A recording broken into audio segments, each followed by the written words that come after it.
మనం మటన్ షాపులో చికెన్ షాపులో పెట్టి అమ్మేటప్పుడు కనీసం నీళ్లు పోసైనా మనం చేస్తాం. జనరల్ గా హలాల్ అంటాం, లేకపోతే నీళ్లు పోసి గొర్రెని బలిచ్చేటప్పుడు చేస్తాం. కానీ వీడు ఆ బలి కూడా ఇయ్యడు, దేనికి రాడు.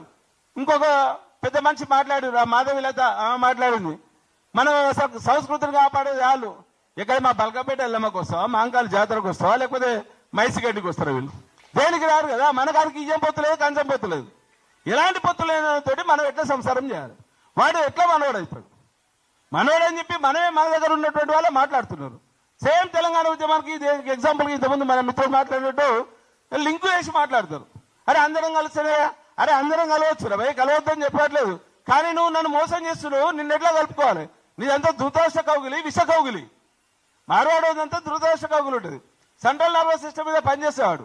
మన మొత్తం ఆర్థిక మూలాల మీద విధ్వంసం చేస్తున్నాడు. ఈ రోజు హైదరాబాద్ జిహెచ్ఎంసీ పరిధి తీసుకుంటే, లేకపోతే త్రిపురారు తీసుకున్నట్టు నేపథ్యంలో అత్యధికంగా ల్యాండ్ బ్యాక్ ఉన్నది మార్వాడ వాళ్ళ దగ్గర ఉన్నది.